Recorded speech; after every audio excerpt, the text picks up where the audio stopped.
rolling and framed, so. You ready? But I need you over here so Over that here? the audio is the same. Oh, right. Okay. But you're just, okay. Anytime. Okay. Who would you like to play music with, an artist that's living or dead, and what song would you play with them? I have always, ever since I first saw him in downtown Houston, thought I'd love to do one song with Lightning Hopkins. Wow. He was just one of Houston's great blues man, and I just thought his whole life was real interesting, and the way that he kind of came from a little town called Centerville and rearranged and changed the whole blues scene in Texas. All the guys like Stevie Ray Vaughan and the current blues guys were all influenced by him.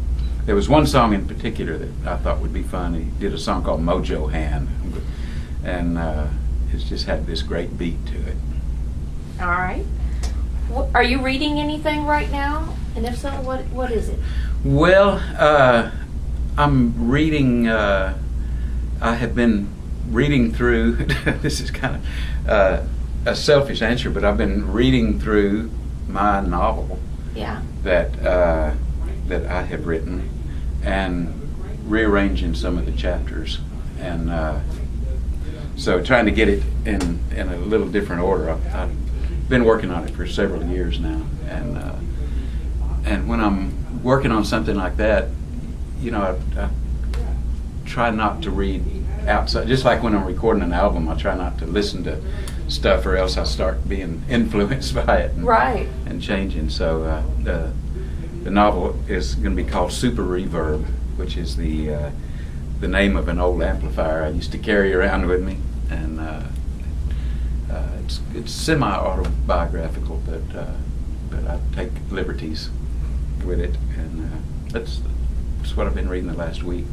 Wow. Well, I know that we'll be excited to find out more about that. Yeah, I don't know when I'm going to let it go, but it's almost there. All right. Exciting. Are there any CDs that you're listening to right now? Well, the CD that I listened to last was my friend Jimmy Dale Gilmore.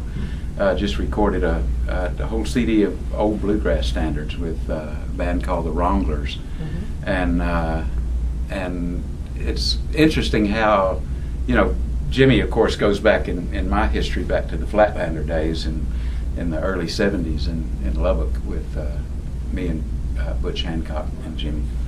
I had this little, mainly a living room band called the Flatlanders, and we did a record in Nashville, '72, but it never came out until 10 years later.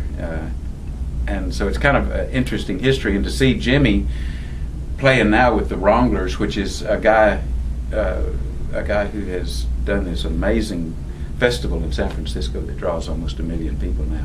He pays for it all, and he's in the band with Jimmy.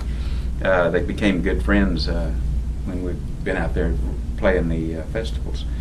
And it's great to hear Jimmy singing those old songs, because those songs were the very songs that he was singing when we first got together back in the '70s. So that's the main thing I'm listening to, and then I'm listening to some of Butch Hancock songs that are only on cassette that I dug out of the bottom of my drawer in my studio, and thinking about doing a whole album of Butch's songs. Wow. Well, that'd be great. So I'm kind of going through this whole catalog that he did a long time ago. How exciting. That's cool. That's very cool. Do you have a favorite movie of all time?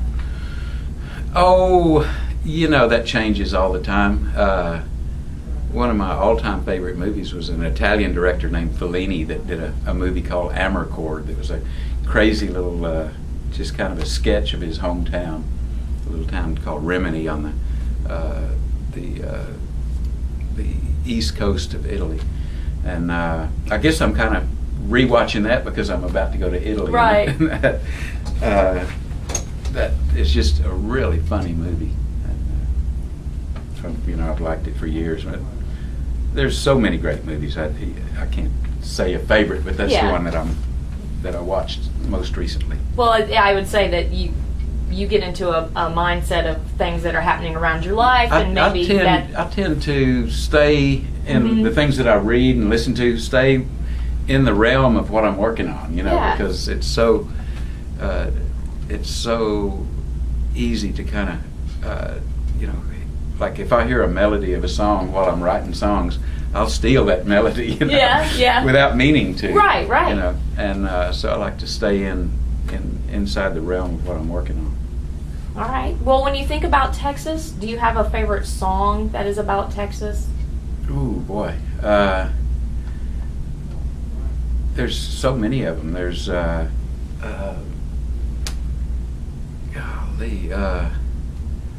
song, there's an incredible song that Lyle Lovett recorded and Butch Hancock recorded it too, called the Texas River Song. Mm-hmm. That is, I think, a really great song about Texas. Another great story that kind of started in Texas is Robert Earl Keen's "The Road Goes On Forever and the Party Never Ends." But if you start getting into Texas songs, you're getting into a really deep well there, because you can go back to Bob Wills and San Antonio Rose, and just there's a massive amount of it. Mm-hmm. We're really lucky to be in a state that has so much depth in its music. Exactly. Well, the final question: if heaven exists, what would you like to hear God say when you arrive at the pearly gates? Well, first of all, I don't think God is the gatekeeper. I think he hires a guy named St. Peter. True. And so I'd have to, first of all, interpret through St. Peter. There you go. And, but I'd hope he'd say, grab a cold one and come on in. Great. That's a great answer.